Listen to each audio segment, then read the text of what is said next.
CDL no ar, aqui na Santa Cecília FM. A apresentação, Roberto César. Oferecimento Sicredi, gente que coopera, cresce. 6:01, boa noite. As informações do comércio e as principais notícias do dia. CDL no ar, uma realização da Câmara de Dirigentes Lojistas CDL Santos Praia. Comentaristas e a sua participação pelo WhatsApp. 99797-1077, WhatsApp da Santa Cecília FM. Acompanhe o nosso programa a qualquer hora do seu dia no Spotify. Estamos ao vivo com imagens do estúdio no Facebook, em facebook.com/santaportal. Produção Elaine Brazão. Boa noite, Elaine. Roberto, bancada e ouvintes. Vamos de novo, dá boa noite de novo. Boa noite a todos. Boa noite. Comentários de Nicolau Obeide, empresário, presidente da CDL Santos Praia. E o nosso convidado de hoje é o Ivan Sartori, desembargador, ex-presidente do TJ São Paulo. Hoje fez calor, hein? A máxima bateu na casa dos 30 graus. E amanhã, Elaine Brazão, o que diz a previsão do tempo? A previsão para amanhã é de sol com algumas nuvens e não chove. Muito bem. E se a sem mínima chuva. foi de... Você garante, sem chuva. Eu garanto. Eu garanto. E se hoje a máxima foi de 30, amanhã a previsão é de 32 graus. Bom, novamente eu dei aquela bisoiada no radar meteorológico. Está prevista uma chuva para sábado. Eu não garanto tanto. Eu não gosto muito de falar essas coisas, porque é capaz de chover daqui a pouco. E no mercado financeiro? A Bolsa de Valores fechou com alta de 2,29% e fechou o dia a 83.170 pontos. E o dólar? O dólar caiu 2,94% e fechou o dia a R$ 5,35. No CDL no ar, você fica sabendo que o STF suspende a nomeação de Alexandre Ramagem para o comando da Polícia Federal. A posse estava marcada para ocorrer durante a tarde desta quarta-feira. Com isso, a Polícia Federal ficará sob o comando do indicado por Sérgio Moro, Disney Rossetti. Moraes atendeu a um pedido do PDT, que entrou com mandado de segurança no STF, alegando abuso de poder por desvio de finalidade com a nomeação do delegado para a Polícia Federal. O ministro da Infraestrutura, Tarcísio Gomes de Freitas, confirmou na manhã de hoje que Fernando Biral será efetivado como presidente da Santos Port Authority. Biral assumiu a SPA após a saída de Casemiro Tércio, 14 meses após a sua posse. A rua Goiaó, em Santos, está sendo reurbanizada, desde a esquina da rua Pirajá da Silva até a Coronel Joaquim Montenegro, Canal 6. Serão instalados 227 metros de guias e construídos novos passeios nos dois lados da via, totalizando 2.330 metros quadrados. A reforma dos passeios segue o padrão calçada para todos. O uso de máscaras em São Vicente será obrigatório. A proteção deve ser usada por parte dos munícipes e por todos aqueles que transitarem pela cidade. A regra passa a valer nesta sexta-feira, dia 1º, e também haverá multas para quem não usar. E tem muito mais. Nesta quarta-feira, 29 de abril de 2020, o Jornal CDL está no ar. Você está ouvindo CDL no ar, uma realização da Câmara de Dirigentes Lojistas, CDL Santos Praia. Boa noite, Ivan Sartori, tudo bem com você?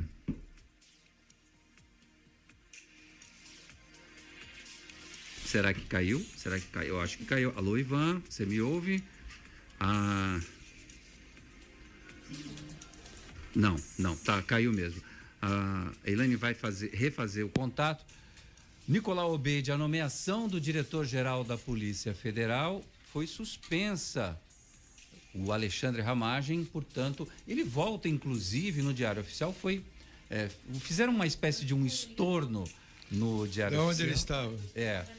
E aí passaram ele para a ABIN novamente, naquele cargo que ele já exercia anteriormente. Queria sua análise no início do programa e também do Ivan Sartori, que já está conosco aqui. Boa noite, Ivan. Boa noite, Roberto César, Nicolau Obeide, toda a equipe, Elaine, todos aí. Agradeço nossos telespectadores também, viu? Nossos ouvintes, perdão. Não, telespectadores também, porque a gente está ao vivo no Facebook. O pessoal só não vai te ver, né, Ivan? Web espectadores, né? É verdade, é verdade. O ministro... Você, Roberto César, eu estou ótimo, muito obrigado, Ivan, muito obrigado. Um abraço para você também. O ministro Alexandre de Moraes atendeu a um pedido do PDT e alegou abuso de poder por desvio de finalidade com nomeação do delegado para a Polícia Federal. Defiro a medida liminar para suspender a eficácia do decreto de nomeação no que se refere à nomeação e posse de Alexandre Ramagem Rodrigues para o cargo de diretor-geral da Polícia Federal, diz a decisão do ministro do Supremo Tribunal Federal, Nicolau Obeid. Boa noite. Ouvintes, boa noite. Ivan Sartori, um prazer estar com você aqui de novo. Faz tempo que a gente não se vê, precisamos tomar um café. Faz tempo mesmo, Nicolau, estou com saudade do tempo, mas vamos falar. Precisamos tomar um café. E boa noite, Roberto, Elaine, ouvintes aqui do Santa Cecília, CDL no ar. Veja bem, eu acho que o Ivan está até mais avalizado do que eu, o Roberto, para fazer a análise. Boa. Mas eu sou contrário, né? Porque o Ramagem, eu acho que o presidente da República ele tem autonomia para nomear quem ele quiser. O Ramagem, pelo fato de supor uma amizade que ele tenha com o filho dele mais novo, o 02, né? Como diz o Bolsonaro, e foi padrinho de casamento, eu não sei nem se foi padrinho de casamento mesmo, né? Porque eles fizeram essa suposição em cima de uma foto que viram. E até o Bolsonaro alegou que já o conhecia quando nem o filho dele existia. E agora com esse tititi todo. O interessante é que o PT trocou 70 vezes de ministro, o Fernando Henrique, o Lula também trocou várias vezes os ministros, e agora alegam, por uma denúncia do Moro, que ele está querendo fazer uma intervenção dentro da Polícia Federal. Eu não entendo isso como intervenção, eu entendo que ele tem que ter alguém da confiança dele dentro da Polícia Federal. Eu acho que nós precisaríamos estar num país que se governasse mais, que se preocupasse mais. Estamos passando por uma pandemia.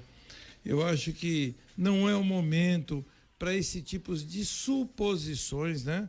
Porque o fulano está com a intenção de fazer tal coisa. Eu acho que se amanhã ou depois uma intenção, né? Vai haver uma fiscalização e essa intenção vier a criar evidências, criar indícios de que ele está fazendo isso, aí sim a atitude tem que ser tomada. Agora, é impossível você governar um país onde o judiciário que manda, certo? Aonde o legislativo é que manda. Então o presidente da República ele está relegado a último, né? Então para que vamos eleger um presidente? Vamos eleger logo o presidente do STF como presidente do país, porque, né? Eu gosto de jogar pôquer, eu não sei se o Ivan Sartori gosta de jogar pôquer. Gosto também. Gosta, né? Gosto. Então nós temos o Royal Street Flash, certo? E até o Royal Street Flash, uma quadra de ás derruba ele, né? Tem gente que joga assim. Não sei se você joga assim ou já jogaram assim, né? Sim, é. Por quê? Porque não pode existir um soberano total, né? E eu entendo que o STF é o Royal Street Flash do Brasil. Ele é que decide qualquer coisa que venha se resolver nesse país. Não é, Ivan? Ivan, no evento de posse do novo ministro da Justiça e Segurança Pública, André Luiz Mendonça, nesta quarta-feira, o presidente Bolsonaro pediu independência e respeito entre os poderes. Após veto do STF, o presidente disse que em breve espera colocar a Ramagem na Polícia Federal. Gostaria muito da sua análise, Ivan Sartori. Olha, o Nicolau falou com muita propriedade. Eu endosso plenamente tudo que ele falou. Eu acho que, infelizmente, o Supremo está extrapolando os limites da jurisdição, né? Tá certo que o Supremo também é um órgão de direção da nação, também é um órgão político, mas nós temos que respeitar a independência dos poderes. Isso é o princípio de Montesquieu, o princípio da nossa Constituição, e não é possível a interferência diuturna, costumeira, na presidência da República, por ministro do Supremo ou por parlamentar, a ponto de deixar o presidente completamente sem poderes, como vem acontecendo aqui. Aliás, quer me parecer que há uma orquestração forte para que esses poderes não sejam exercidos. O presidente foi eleito pelo povo. Agora, uma decisão no sentido de impedir uma nomeação de um técnico que é policial desde 2005, que foi designado pela própria Polícia Federal para a segurança do então eleito presidente. Quer dizer, não tem o mínimo sentido com a devida vênia, com todo o respeito. Além de tudo, ele se fiou exclusivamente na palavra de uma das partes, o ministro Sérgio Moro, quando o presidente contradiz tudo que foi dito por esse ministro, ou ex-ministro. E mais, essa intervenção, essa interferência na Polícia Federal é mera retórica daqueles que querem fazer o jogo do quanto pior, melhor. Porque é o seguinte, Roberto César, o inquérito, as apurações estão sob a batuta do Ministério Público e do Judiciário. Não tem como o presidente interferir nisso. Isso não existe. O que causou espécie lá para esse pessoal da esquerda, essa orquestração, esse pessoal que está nessa orquestração, foi que o presidente ficou indignado, principalmente, com um inquérito contra aquele pessoal que fez um movimento de direita, né? Aquilo, abriram um inquérito contra o pessoal que fez o movimento de direita, dizendo que teriam cometido em tese crime contra a segurança nacional. Ora, aquilo foi livre manifestação de pensamento, artigo 1º, inciso 4º da Constituição. Quer dizer que agora eu não posso mais falar o que eu penso? Não interessa se eu estou falando bobagem, se eu não estou falando bobagem. Desde que eu não esteja cometendo crime nenhum e não estavam, eu posso levantar aquilo que eu quiser. Se eu quiser falar sobre o fechamento de um órgão, de uma instituição, eu falo. Isso é besteira, isso é uma bobagem, isso é contra a democracia, não importa. É aquela frase atribuída a Voltaire, que acho que foi sua biógrafa que falou essa frase, atribui a ele. Eu não concordo, pode ser falar o seguinte, o camarada fala qualquer coisa que diga, olha, eu não concordo com nada do que você diz, mas defendo até a morte o direito de você dizer. Agora o Supremo está censurando um ato, uma manifestação pública, legítima, democrática. Foi isso que o presidente ficou impressionado e pediu a troca do dirigente da Polícia Federal. Só que ele se esqueceu que isso era a ordem do Supremo. Então o superintendente da polícia, o diretor, não sabia, não tinha influência nenhuma sobre isso. Por isso que eu falo, o presidente não tem influência nenhuma sobre os inquéritos que estão ali. Enquanto Polícia Judiciária, a Polícia Federal está sob a batuta do Ministério Público e do Judiciário. É retórica você dizer que o presidente tem influência ali. Por isso que a decisão do ministro Alexandre, eu lamento muito, fere a democracia, fere o princípio da separação dos poderes e é preciso que isso tenha um fim. O Supremo precisa voltar ao seu lugar. Agora há pouco também o ministro Celso de Mello recebe aquela representação do procurador-geral Aras, a respeito do que o Moro disse.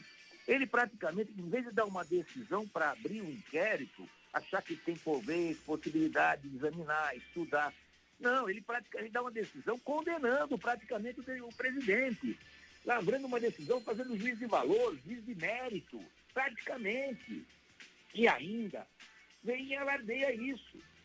Então, eu acho que o Supremo tem que pensar na governabilidade, começar a pensar que o presidente é que foi eleito, que nós não podemos depor contra a presidência a essa altura.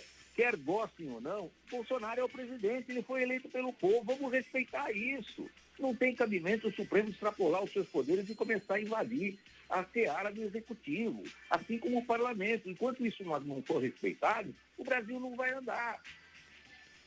Ô Ivan Sartori, hoje tomou posse o novo ministro da Justiça e Segurança Pública, o André Luiz Mendonça, e a imprensa local registrava que você havia sido consultado pelo presidente Bolsonaro para assumir esse posto. É verdade isso, Ivan? Olha, é verdade, eu estava mesmo cotado para assumir o posto. Não foi só a imprensa local, foi a CNN, a Globo News, foi também o Estadão. E era verdade, realmente eu tenho uma proximidade da família. Eu conversei lá com o filho, depois fizemos uma videoconferência também direta com a presidente nós conversamos. Agora, por um motivo de foro íntimo dele, ele resolveu deslocar o André Mendonça para o Ministério da Justiça. E eu, lógico, acho que ele fez muito bem, porque o André Mendonça, além de ter uma proximidade com o presidente, ele é um técnico, um homem da Advocacia Geral da União, um homem preparado, tem mestrado, doutorado. E isso foi muito bem aceito pelas cortes superiores e por toda a administração lá de Brasília, né? Então eu achei que nesse ponto ele até acertou. E eu me pus à disposição, evidentemente, se tivesse que ir, iria com certeza, porque eu não me furto das obrigações que porventura me chamem, né? Mas não foi dessa vez e eu também, às vezes fico, porque é um cargo muito grande você assumir um ministério desse. De um lado você fica desapontado por não ter ido, mas de outro você fica até aliviado, porque nós estamos aqui com a nossa vida em São Paulo e tudo mais, queremos que mudar toda a nossa sistemática aqui. Mas eu achei que a nomeação foi muito boa e foi muito bem recebida lá em Brasília. E aí, é claro, se você aceitasse esse pedido do presidente da República, você deixaria a sua pré-candidatura à Prefeitura de Santos. Aí não teria jeito, né? Eu teria que deixar a pré-candidatura, né, de prefeito, para prefeito aqui de Santos, porque aí é um chamado maior que a gente teria que não poderia se furtar, né? Embora, lógico, a gente tenha uma paixão aí agora, quer dizer, passei a ter uma paixão aí pela política, pelas lidas aí que a gente tem aqui na minha cidade e tudo mais, a vida que a gente tem aqui na cidade, mas é lógico que se tem um chamado maior a gente tem que ir, não tem por que não ir, né? Agora, é realmente um encargo muito grande mesmo esse do Ministério, da situação que está, mas lógico, assumiríamos e teríamos todas as condições de tentar fazer o possível para trazer a normalidade, o que eu acho que o ministro agora vai fazer, esse ministro André Mendonça, que é um homem muito bem preparado. Você é um bolsonarista, a gente sabe disso. E o que é que você achou da postura do ministro Sérgio Moro? Olha, eu não sou bolsonarista, Roberto César. O pessoal fala que eu sou bolsonarista porque eu apareci com uma camiseta defendendo a eleição do Bolsonaro antes, quando eu ainda era juiz, embargador. O que eu sou? Contra o PT, contra a esquerda, contra tudo que aconteceu nesse país durante todo esse governo da esquerda, desde o Fernando Henrique, passando por Lula e Dilma. Eu acho que o país foi dilapidado, o país foi arrasado, então eu fiz muita força para que Bolsonaro fosse eleito, porque pelo menos ele tinha um perfil honesto, como está mostrando agora, que ele é um homem honesto. Agora, eu não cultuo personalidades, eu não sou bolsonarista. O que eu sou, favorável à governabilidade, favorável ao presidente, e eu tenho que acreditar no presidente. Ele foi eleito pelo povo, eu tenho que acreditar, tenho que dizer que ele tem que governar o país como o povo tem governado. Nós temos homens técnicos ali, bons homens, ele está sendo honesto, está enxugando a máquina, está inclusive... acabou com a corrupção, com aquela hemorragia de verbas que tinha por aí para a mídia, para a Lei Rouanet. Isso aí ele está acabando com isso. Também está aprovando a reforma da Previdência, então a reforma administrativa, está tentando encontrar um caminho bom. Só que não deixa ele governar. Ora é o Supremo, ora é o Legislativo. Esse é o grande problema, né? Agora, eu vejo o Moro o seguinte, o Moro é uma pessoa que evidentemente não se pode negar que foi um grande magistrado, é um homem de envergadura que fez um trabalho maravilhoso na Lava Jato. Mas, infelizmente, a atitude que ele teve não se coaduna com a figura que ele sempre foi, o porte da sua pessoa. Ele saiu de uma forma pela porta dos fundos, saiu de uma forma sorrateira, marcando uma coletiva nas costas do presidente e deixando de ser grato, porque o presidente conferiu-lhe um grande apoio, conferiu-lhe sobrevida política, conferiu-lhe, inclusive, a confiança, conferiu-lhe todas as possibilidades de estar no Ministério, de fazer o que ele queria no Ministério. Ele sempre disse que o presidente nunca interferiu na Polícia Federal, em todas as entrevistas que ele deu. Agora ele vem com essa nova dizendo que interferiu. Interferiu sim, não. O presidente só ficou indignado com aquele inquérito contra quem manifestou seu pensamento naquela manifestação. Só que o presidente esqueceu que é o Supremo que mandou instaurar aquele inquérito, não foi o superintendente, não foi o diretor da Polícia Federal. Então, eu acho que o Moro não agiu bem, ele criou uma crise muito séria, muito grave no país, exatamente no momento que o país já estava frágil com essa pandemia. Eu acho que o Moro não se ouve com responsabilidade, com a devida vênia e com respeito à pessoa que ele foi na época do Lava Jato. O nosso ouvinte no Facebook, Nicolau Beide, o Reinaldo Arruda, diz assim: o Ramagem vai continuar, por enquanto, a saborear o pão com leite condensado com o Bolsonaro. O presidente comentou isso, que ele era amigo de longa data. Mas ele volta para onde ele estava, né? Volta, mas o presidente vai insistir na posse dele. Não, eu ainda acho que tem que insistir porque é uma questão de honra, né? Porque se ele tem o direito de nomear, se é do presidente o direito de nomear, ele tem que fazer isso, nomear. Porque não tem nada que desabone nem a um nem a outro. Né? O Ramagem, como já disse aí o Ivan Sartori, ele é uma pessoa que é da polícia e há muitos anos tem a profissão, super competente para exercer. Eu queria perguntar para o Ivan Sartori, já que ele é um pré-candidato a prefeito de Santos, e está aí em plena campanha, se eu não me engano, eu acho que foi o primeiro pré-candidato que ouvimos falar aqui Foi o primeiro a declarar. E era desde que nós estamos na outra rádio, né, Ivan? É verdade, Nicolau. Então, o que você acha das eleições para prefeito e vereadores? Vão acontecer na data prevista? Você acha que até lá a situação estará mais tranquila? Ou você acha que aquele grupo que está querendo postergar a eleições, e tem mais um outro grupo, tem uns que estão querendo postergar para o ano que vem, e tem um outro grupo que está querendo que o mandato dos prefeitos seja prorrogado para mais 2 anos, para unificar as eleições. Você acha possível isso? Você como um jurídico, é possível acontecer isso? Olha, eu acho que prorrogar mandato mais 2 anos dependeria de emenda constitucional, né? Ou de uma disposição transitória constitucional, uma emenda constitucional, porque isso não é possível diante da nossa Constituição. O mandato está lá e, pura e simplesmente, é o que acontece, já está escrito. Então, e, além do que, isso seria uma atitude extremamente antidemocrática, na medida em que você impõe um governante por 2 anos sem eleição, sem o voto do povo. Então, isso é uma violação séria à democracia. Agora, diante da situação da pandemia, né, que acontece aí, desse problema todo, eu vejo a possibilidade de essa eleição ser retardada para dezembro. Já se falou muito isso. A Rosa Weber, que está lá no Tribunal Superior Eleitoral por enquanto, né, ela vai agora ceder lugar para o Barroso, ela está tentando manter o calendário, né? Ela está tentando manter o calendário a duras penas, mas eu não sei, eu acho que talvez até dezembro a gente tenha que aguardar essa eleição. Agora, prorrogar por mais 2 anos, isso é um verdadeiro descalabro, um verdadeiro absurdo, uma infuncionalidade, uma quebra do respeito ao voto, ao povo brasileiro, que não tem tamanho, né? Bom, se o primeiro turno acontece em outubro, eu quero crer, mas quero crer muito que daqui até lá a gente já resolveu essa história do coronavírus. E mesmo que a gente tenha todas aquelas precauções de praxe, né? Manter aquele distanciamento, álcool gel na hora de entrar lá, entregar cédula, votar, enfim, ter todos esses cuidados para que a eleição ocorra. Outubro, vai no máximo dezembro. Mas tem um detalhe, né, Roberto? Você tem que entender que a eleição, ou as eleições, elas não acontecem no dia. Elas têm que ter um preparo, os candidatos têm que ter condições de divulgar seus nomes, né? Senão, vai ser uma eleição, vão ser eleições de carta marcada.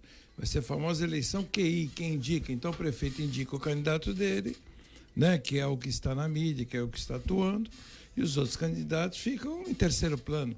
Por exemplo, Ivan Sartori, como pré-candidato, seria tremendamente prejudicado se não pudesse fazer campanha, não puder divulgar. Não é verdade? Aí o prefeito indica, eu quero esse aqui, tudo bem, aí ele quer esse aqui, vamos votar, o povo não conhece, porque é diferente da gente, né, o Ivan, por exemplo, eu sou uma pessoa politizada, o Roberto, né, a gente está sempre nesse meio, a gente sempre está discutindo política, como existe um grande número de pessoas que discutem política, mas a maioria das pessoas não estão nem aí com as eleições, não sabem nem quem é o nome de quem, né? Já visto aí que estão indicando o nome falando de pessoas que não são nem candidatos, né? Quando você faz uma pesquisa espontânea, né? Porque é muito diferente a pesquisa espontânea daquela pesquisa com cartões já com os nomes marcados. Então, assim, eu acho que os candidatos novos serão tremendamente prejudicados se não for prorrogadas essas eleições. Ô Ivan, o prejuízo se dá exatamente nisso que o Nicolau falou, na campanha, no corpo a corpo, porque muita gente se utiliza de TV, de internet, enfim, tem alguns mecanismos de campanha assim. Você acha que o prejuízo seria muito grande? Olha, Roberto César, o que eu penso é o seguinte, A campanha já era curta mesmo, 45 dias. O que nós temos de vantagem é a pré-campanha. A pré-campanha você pode mostrar ideias, você pode se colocar como pré-candidato, é um pouco mais de liberdade que você tem para se manifestar e a gente vem trabalhando nesse sentido. Agora, é lógico, a campanha é curta, 45 dias. Aí eu acredito que dê para fazer essa campanha mais curta, mesmo que o calendário eleitoral seja um pouco postergado. Evidentemente que a gente já tem algumas situações que causam prejuízo para os novos candidatos. Por exemplo, você tem deputado que pode concorrer sem correr o risco de sair do cargo. Então, o deputado ele tem uma visibilidade muito maior que qualquer candidato. Ele é deputado, ele é chamado para solenidade, ele é entrevistado. Então, é lógico que ele vai ter uma visibilidade muito maior que qualquer outro candidato. Tem também aqueles que estão na máquina. Por exemplo, nós temos aí os cargos comissionados, que estão presos lá na prefeitura.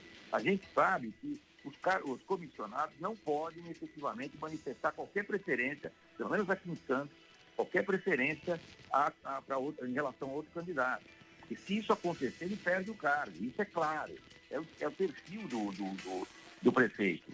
Também nos casos que existe aí também subsídio, esse pessoal subsidiado já foi chamado a atenção. Eu recebi inúmeras vezes informação de pessoas que recebem subsídio e falam, Ivan, pelo amor de Deus, eu estou com você, mas eu não posso me manifestar de forma alguma que eu vou acabar perdendo esse subsídio. Então, o que está acontecendo é isso. É o privilégio da máquina. Não é? Porque nem todos são democratas no sentido de permitir que as pessoas sejam livres para manifestar aquilo que entendem. Porque quem está com a máquina procura, isso sempre aconteceu, acontece, e aqui não é diferente, porque a gente tem notícia disso direto. Eu ainda estou procurando aqui achar alguma situação mais concreta, uma prova mais concreta, para poder ingressar no Ministério Público com representação. É que o pessoal que está aí preso a isso jamais vai se manifestar numa representação, jamais vai se manifestar em relação a isso. Mas que está acontecendo, isso está acontecendo. Então, é isso que a gente tem medo. É desses privilégios, é da força da máquina, é isso que a gente tem receio. E a gente, engraçado, você, como o Nicolau citou, foi o primeiro pré-candidato a anunciar a sua candidatura e pelo PSD. Eu apostava que você mudaria ou para o PSL ou para o Aliança pelo Brasil, mas isso definitivamente não aconteceu. E nessa altura do campeonato, eu acho que você vai até as eleições com o PSD, estou enganado? Não, sabe o que acontece, Roberto César? Eu sempre estive no PSD. O que acontece? Eu tenho uma certa, não digo que seja uma amizade, mas é uma certa proximidade, uma certa, vamos dizer assim, independência na minha candidatura nesse partido, PSD. Então eu começo desde o início, porque eu tenho segurança nesse partido. Eu sei que ali a minha candidatura, minha pré-candidatura, não vai sofrer prejuízo, não vai sofrer revés, entendeu? Por isso que esse partido é um partido que me dá muita segurança. Na verdade, você pode falar o que for, mas ali os dirigentes do partido têm uma palavra só, eles não mudam. Né? São pessoas que estão realmente comprometidas com a democracia. Agora, o PSL, eu fui chamado pela família Bolsonaro para poder tomar pé do PSL em relação a um problema que estava acontecendo aqui em Santos. Eu até expliquei que eu não me interessava aí, porque eu era do PSD, ia prejudicar a minha candidatura, eu tenho que fazer uma movimentação com outro partido, mas eu aceitei, porque era família, ajudamos a estruturar e depois deu aquele revés todo que o partido foi parar na mão das outras pessoas que estavam contra justamente os Bolsonaro. E aí eu também deixei de lado. Eu não iria para a Aliança, mesmo que a Aliança estivesse formada, eu não iria, porque eu sou do PSD. Ali tem uma tranquilidade, uma autonomia, uma independência que isso é desde o início. Eu sou filiado desde março do ano passado, quando me aposentei, e eu vou continuar até o final lá no PSD. Essa é a questão, vou continuar até o final. Mostra uma firmeza de propósito, gostei disso. Advogado entra na justiça contra a obrigação do uso de máscara pela Prefeitura de Santos. O autor argumenta que a ação de Paulo Alexandre Barbosa caracteriza um tipo de abuso de poder. O juiz Márcio Kramer de Lima, do Foro de Santos, do Tribunal de Justiça do Estado e da 2ª Vara da Fazenda Pública, concedeu a liminar, Nicolau Obeid. Parcial, né? Liminar parcial. Eu li a sentença, eu li o processo, ele teve liminar parcial. Ele não precisa utilizar na rua. Qualquer local que exija o uso da máscara ele deverá usar. Então, se quiser, eu estou com a sentença aqui, eu posso até ler. Sim, eu li, extensa, enorme. Isso, e com todos aqueles jurídicos. Então, ele vai, se ele tiver que frequentar um transporte público, vai ter que usar máscara. Se ele tiver que entrar em qualquer local que exija um prédio, uma repartição pública, prefeitura, né, um fórum, vai ter que usar máscara. Então, qualquer local, ele só não será a liminar parcial que foi dada a ele, somente para não usar máscaras na rua, só. E na casa dele, óbvio, né? Mas eu acho que, veja bem, isso é tão pequeno, né?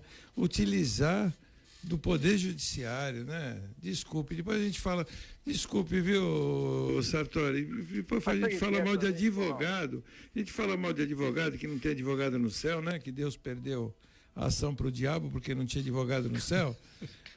O pessoal acha que é uma piadinha de mau gosto, né? Eu tenho meus amigos advogados, eu conto essa piadinha para eles, porque o sujeito utilizar o judiciário para uma ação dessa, me desculpe, né? É algo assim tão pequeno e tão irrelevante, você não acha?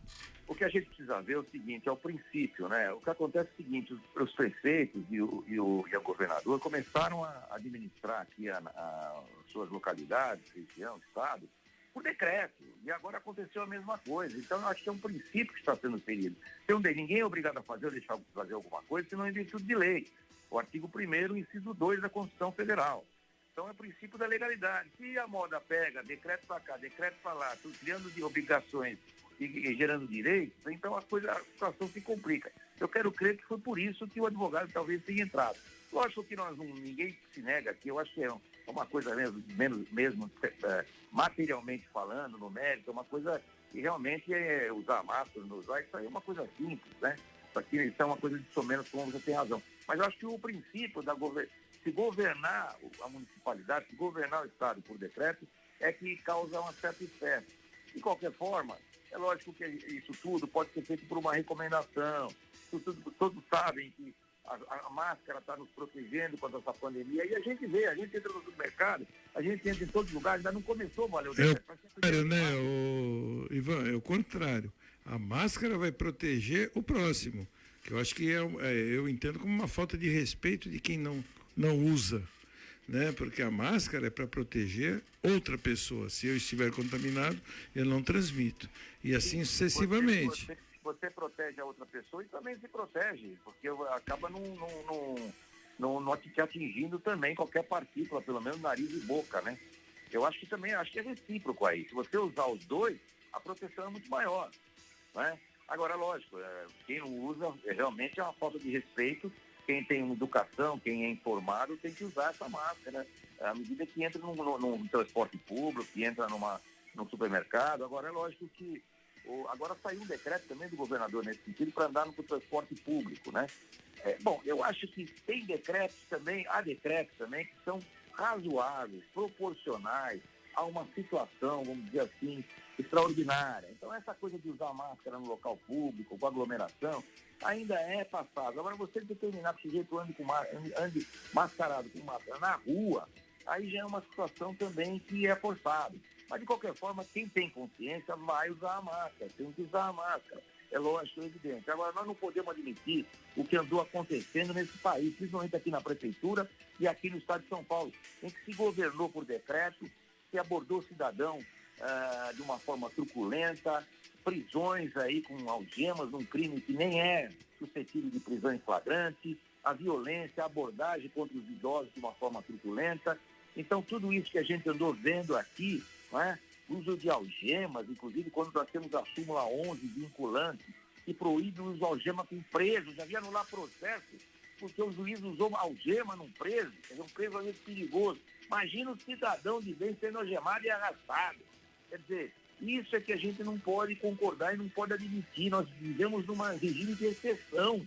Não se pode nem trabalhar. Poderia ter feito uma coisa muito melhor. Uma recomendação, o governo poderia ter sido parceiro do povo, colocado cada líder de comunidade para trabalhar, para informar o povo, para informar o cidadão mais próximo, que fala a sua linguagem.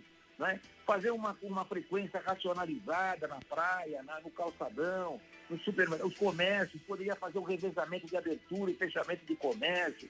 Quer dizer, tudo isso é que seria funcional. Agora, você jogar o cidadão dentro de casa sem poder produzir, muita gente aqui no Brasil, a maioria da população precisa trabalhar hoje para comer amanhã, isso é desumano e fere o inciso 4º do artigo 1º da Constituição, que a República se fundamenta justamente na livre iniciativa e no trabalho. Quer dizer, tá bom, nós temos uma pandemia, vamos ter que cumprir os protocolos, mas pode ser feito isso com racionalidade. Agora vai ter que ser feito.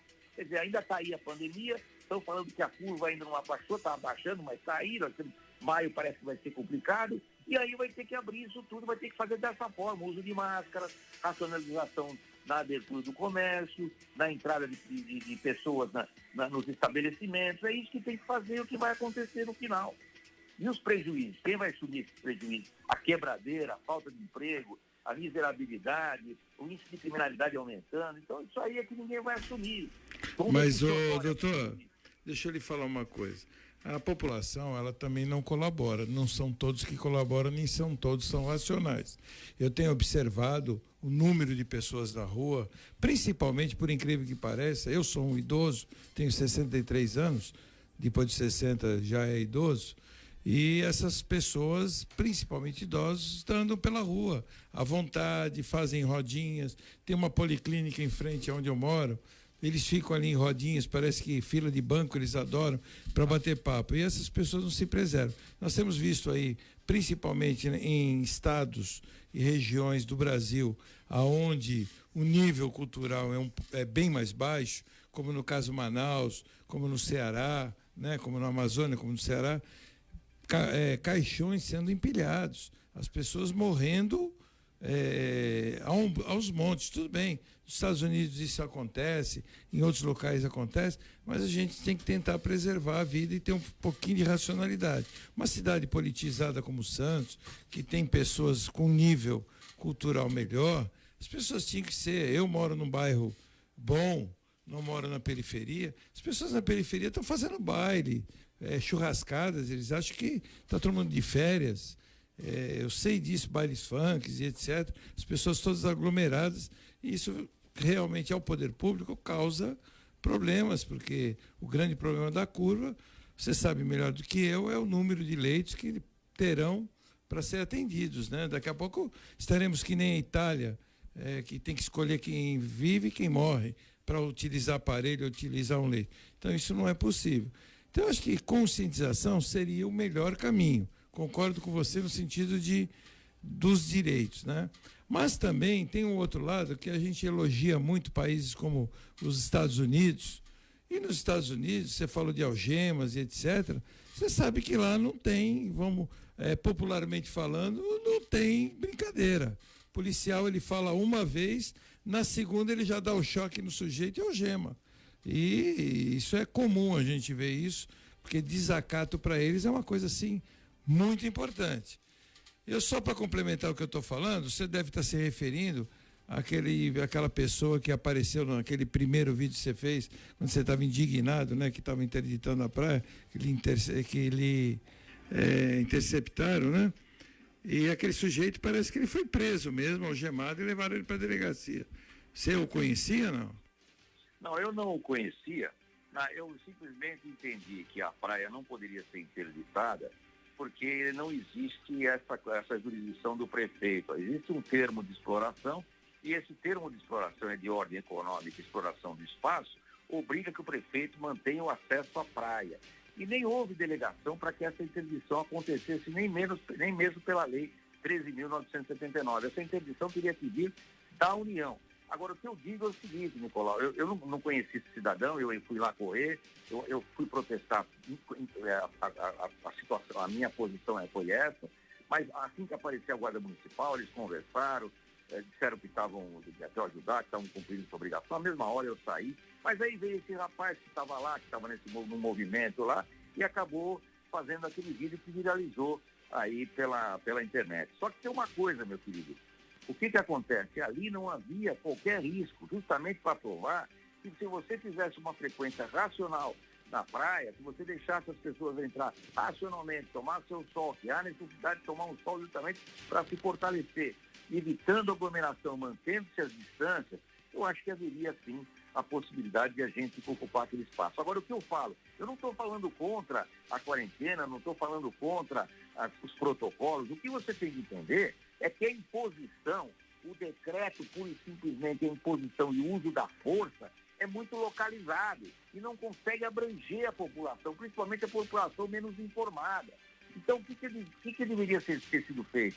O governo deveria ter sido parceiro do povo, principalmente pelas dificuldades que está passando, pela qual está passando, como, por exemplo, essa doença, a pandemia, mais a falta de poder trabalhar, mais a miséria que está enfrentando. Então, esse governo deveria ter uma parceria, fazer uma parceria com a população, escolher, chamar os líderes comunitários de cada região, de cada local ali, para poder conversar com a linguagem do povo e explicar a situação para cada pessoa, para usar as máscaras, para poder seguir os protocolos do coronavírus. Agora, a imposição de força é localizada e é contra alguns apenas. Porque nós sabemos, inclusive, Nicolau, que aqui no Brasil, 30% a 40% do espaço brasileiro, o Estado está ausente, não existe Estado. Não tem ninguém lá dentro. Quem manda ou é a criminalidade ou é quem está lá, um Deus nos acuda. Então o governo não entra ali. Não tem como controlar e fazer quarentena ali. É isso que você entender. Daí porque eu acho que a educação, a doutrinação, a recomendação e o uso desses líderes comunitários é que trariam muito mais resultado, principalmente nos lugares aqui que a gente vê, que são barracos de 2 por 1, um por um, que o sujeito não consegue realmente ficar, só fica ali amontoado com 5, 6, 7 pessoas. Então isso não consegue. É muito bonito você ficar em quarentena num apartamento luxuoso, com os seus ganhos já garantidos. Agora eu quero ver o povo que está aí precisando trabalhar para comer amanhã, quero ver o povo que está enfiado num barraco com 10, 15 pessoas. Aí fica muito complicado. Então a gente precisa ser maior de alma, ser grande de alma para entender as dificuldades dos miseráveis. Porque o Estado está ausente em 30%, 40% do território nacional. Eles só estão obrigando esses decretos, essas ordens, essa força que eles utilizam, é contra o cidadão específico e contra uma população muito restrita, que não vai resolver. E não resolveu. Tanto que não resolveu.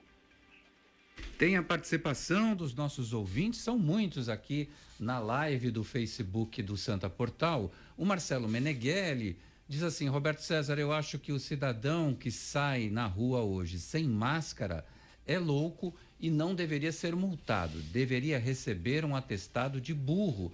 Desculpa a sinceridade, grande abraço a você e ao meu presidente Nicolau Obeide e que Deus nos proteja.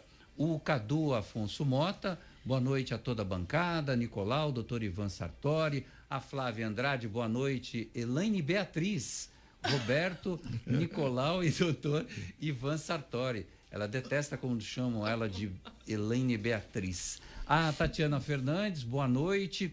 O Cadu volta aqui dizendo que o povo tem que ser mais atuante na política santista. O Rodrigo Raca, boa noite, caríssimo Sartori. O Sérgio José, abraços a todos, gosto muito do programa, saudades de sair com a cadeira motorizada nas ruas, abraço para o Periquitão. Ô Sérgio José, um abraço para você também. Olha, muita gente, a Luciane tá aqui, boa noite bancada, tem muita gente, já a gente registra mais participações, no WhatsApp também tem. Tem o Carlos. Fala, Carlos. Cecília, boa noite, ouvintes, Roberto, Elaine, eu concordo com o que está sendo dito agora pelo amigo Nicolau, está coberto de razão. Nós estamos aqui numa crise das grandes, nunca existente em todo o planeta, e não é hora de estar com um conflito em cima do presidente. Coitado, ele está sendo bombardeado de todo lado. Se esses políticos se preocupassem mais em auxiliar, os problemas, acredito eu, seriam minimizados. Não compete, principalmente esse governadorzinho de São Paulo, está fazendo tantas críticas em cima do presidente. Ele só está dando mais chance para o Bolsonaro crescer. Eu apoio o Bolsonaro até o fim. É a palavra do Carlos, que está com a gente aqui. O Ricardo Souza, boa noite, bancada. venho por meio deste dizer que o povo já está com receio nas eleições. Devido às situações que vivemos, o povo não está tão preocupado em votar, mas eu, Ricardo Tigrão, estou me pré-candidatando ao PTC, Partido Trabalhista Cristão. Só não falou para que cargo, né? Vereador ou prefeito. O prefeito. Ricardo Souza, volta aqui e conta pra gente o que você está pleiteando na política. César Taxista também está aqui. Boa noite, estou na sintonia. Abraço para o Nicolau e para o Roberto César. E o Paulo César Taxista é fã do Ivan Sartori também. A Vanessa Santos, boa noite a todos. Tem aqui o Rodrigo Rácavo, a Catarina Obeide Dias Amâncio. Minha sobrinha. É sua sobrinha? Isso, mora em Brusque, Santa Catarina. A Catarina diz assim: nem parece idoso, continua gato. São seus olhos, minha sobrinha preferida. Ai. E no WhatsApp? O Wagner Eduardo fala: Ramage é só um politiqueiro. Viveu mais tempo no Congresso do que na Polícia Federal. Muito bem. A Carolina Paredes está aí também? Sim, vamos com ela. Vai. Boa noite, CDL. Confesso que eu não sei o que é pior, se é a indicação do presidente ao Ramage ou se é a aceitação do Ramage à indicação do presidente. Porque, no mínimo, o Ramage deveria ter se negado a aceitar por ter uma presença de conflito de interesses diretamente ligado. Como é conhecimento público, a gente tem inúmeros casos onde tem a suspeita do envolvimento dos filhos e também a participação em diversas situações. Então, qual que é a garantia que a gente tem de transparência, de ética, de investigação e de resolução desses casos, sem que não haja uma facilitação caso sejam comprovadas os envolvimentos e os crimes relacionados aos filhos do presidente? Acho que era isso. Fico feliz com a atitude do magistrado e espero que isso não seja revertido. Carolina, boa noite. Carolina, não pense que a Polícia Federal é o que você imagina que estava acontecendo.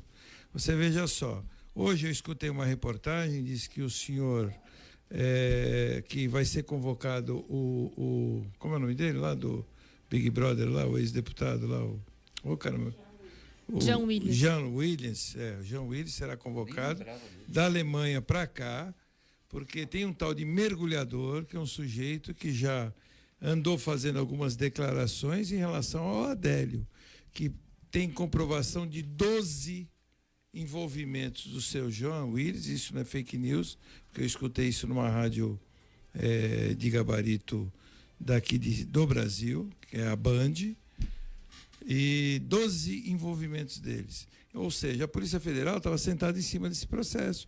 E me parece que com uma pequena alteração, esse processo começou a andar, que eu acho que deveria andar, porque o presidente da República, na verdade, não foi esfaqueado unicamente por uma pessoa, um assassino solitário, porque tem a comprovação até no vídeo que passaram a faca para ele. Então, e inclusive comprovações daqueles advogados, né, que quem pagou, que ninguém sabe quem foi. Então, eu não estou querendo levantar esse caso, mas só estou querendo levantar que também a Polícia Federal não era tudo aquilo, né, que se falava. Alguma coisa vinha acontecendo lá dentro, porque o caso do Adélio não andou, e como teve outros casos, tá bom? A gente vai fazer um intervalo rapidinho e na volta tem mais participações de ouvintes. O Ricardo Souza voltou aqui e disse que ele é pré-candidato pelo PTC ao cargo de vereador santista. Parabéns, boa sorte para você.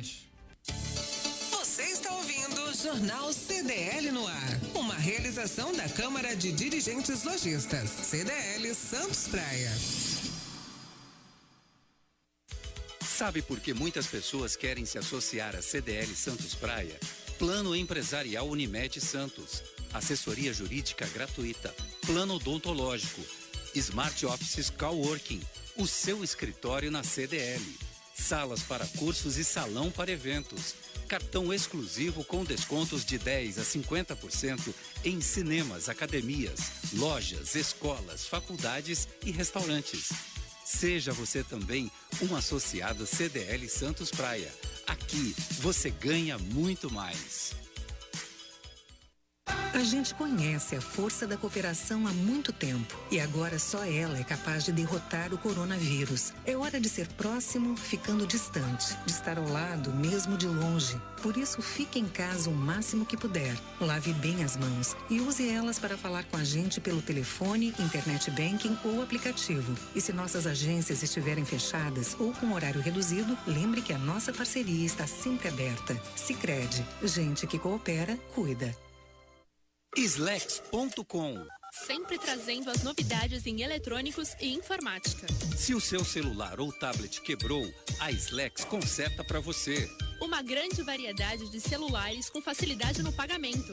Tudo em games, acessórios e periféricos de informática. Slex.com, Avenida Ana Costa, 530, Loja 9, Gonzaga, Santos. Telefone 3284-2223 ou no WhatsApp 981 40 55 95. Slex.com. Você está no CDL no ar. 6h51, estamos de volta. A Slex.com está a seu lado para você não ficar sem as facilidades da tecnologia.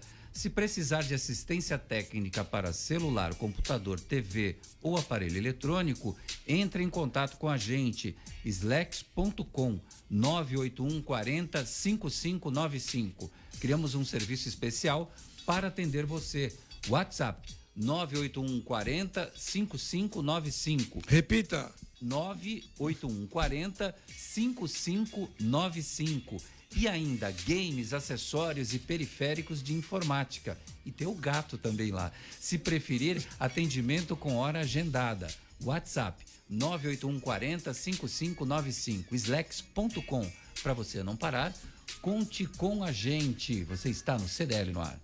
Baixe o aplicativo CDL Santos Praia, disponível nas plataformas iOS e Android. E acompanhe ao vivo o CDL no ar.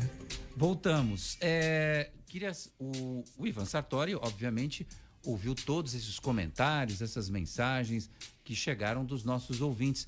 Quer comentar alguma coisa, Ivan? Então, eu estou insistindo, aí a Carolina falou na interferência, eu estou insistindo o seguinte: o Lula nomeou pessoas muito próximas a ele, nunca houve qualquer interferência, pessoas ligadíssimas, de estreita relação com ele. O que acontece? Esses cargos são da confiança do presidente. Tem que ser uma pessoa da confiança do presidente. A Polícia Federal não é só investigação. A Polícia Federal tem sim um serviço de inteligência e o chefe de Estado, o chefe do Poder Executivo, tem que se posicionar estrategicamente, tanto com as informações da polícia, como também da BIM. Então, você não pode ter um ministério blindado, como vinha acontecendo com o ex-ministro Moro, que blindou o ministério e não informava absolutamente nada ao presidente. Agora, essa conversa em interferir em inquérito, isso é retórica, eu repito. Seus inquéritos, as apurações estão sob a batuta do Judiciário, sob a batuta do Ministério Público. O que o presidente se manifestou foi contra aquele inquérito que tratava das manifestações de direita, né? E isso não estava sob a batuta, sob a égide do diretor da Polícia Federal, e sim do Supremo Tribunal Federal. Ele se enganou. Mas eu também fico indignado com esse inquérito envolvendo a manifestação de direita, posto de esquerda. Afinal de contas, a gente não tem mais o livro de manifestação de pensamento, né? Isso é que é um absurdo, é aquela história. Posso não concordar uma palavra com o que você diz, mas tenho que defender até a morte o direito de você dizer. É a livre manifestação de pensamento, o direito constitucional. Meu Deus do céu, eu não concordo com essa censura que esse inquérito está colocando nesse pessoal todo da manifestação. É isso que eu coloco. E o presidente mostrou essa indignação. Aí foi o suficiente para trazer a mensagem para dizer que ele estaria interferindo na Polícia Federal. E nem tem condições de interferir. Aquele inquérito da fake news já vem desde 2019. Aqui o presidente nunca interferiu, não é? E está sob a égide, sob o controle do Ministério Público e do Judiciário. Então isso é falácia. O chefe do Executivo tem que nomear aquele homem de confiança, desde que seja técnico, seja um homem de carreira, e seja um homem que realmente tenha condições de estar no cargo. Eu não vejo nenhuma dificuldade nisso. Olha, o Fábio Ferreira está por aqui na live no Facebook, o Arnaldo Barreto também. E teve aquele episódio de um homem que mostrou uma arma ao defender morte de comunistas disse agora que está arrependido. O suspeito foi identificado por equipes da Polícia Civil em Santos e foi intimado a prestar depoimento sobre o caso. No vídeo, ele diz que comunista tem que morrer e comer mortadela. Aos policiais, o homem contou que o vídeo foi retirado de um grupo fechado em suas redes sociais. Segundo as autoridades, ele afirmou ter agido de forma impensada e que estaria arrependido. As armas foram apreendidas pela polícia e o homem foi liberado. A arma mostrada nas imagens se trata de uma pistola de pressão utilizada para a prática de airsoft e que não opera com munição real. De acordo com a legislação, o transporte do equipamento deve ser realizado em porta-malas, bolsas ou mochila própria. Ivan, o que você achou desse episódio? Olha, isso aí, por incrível que pareça, esse menino aí é filho de uma colega de academia minha, né? Eles ficaram desesperados com a situação. O moleque realmente agiu de uma forma impensada, não deveria nunca ter agido dessa forma, mas a gente conhece esse moço aí, sabe que ele não tem esse perfil, viu? Bom, agora, às vezes a gente fala alguma coisa que não deve falar e depois tem que, evidentemente, arcar com as consequências. Eu aconselhei ele a fazer um outro vídeo explicando a situação, que ele não tem esse perfil, é um moço até ordeiro, um moço do bem, mas infelizmente, ele extrapolou aí nessa manifestação. Só que essa manifestação era num vídeo fechado e acabou viralizando. Mas não justificava ele, efetivamente. Agora, ele é realmente um moço de família, um moço de bem, um moço estudioso, que resolveu fazer uma manifestação impensada, uma coisa que realmente provocou aí uma revolta de grupos, né? Vai fazer o quê? Agora ele tem que tentar agora se desculpar e conversar aí colocar na internet aquilo que ele não acha que não era aquilo e tudo mais. Paciência, o que vai se fazer? Eu não vi esse fato ocorrido, mas eu vi muitas pessoas na carreata. Eu acho que liberdade de expressão, tem gente que delira. É que nem aqui na rádio, aqui, ó, tem aqui o Fábio Ferreira, ele disse que não gosta de mim, que eu sou chato. Então, eu tô vendo aqui na live, é a opinião dele, tem gente que gosta de mim, graças a Deus eu tenho um número de pessoas que gostam, bons, tem gente que não gosta. Eu acho que a opinião tem que ser democrática. Boa noite, Ivan, obrigado pela sua presença. Obrigado, Ivan. Obrigado, meus amigos, obrigado, gente. Tchau, gente. Obrigado pela audiência. Muita gente participando hoje no programa. Amanhã tem mais, a partir das 6h. Uma ótima noite a todos. Você ouviu? CDL no ar. Uma realização da Câmara de Dirigentes Lojistas. CDL Santos Praia. Oferecimento Sicredi. Gente que coopera, cresce. Santa Cecília FM. Aproveite a super oferta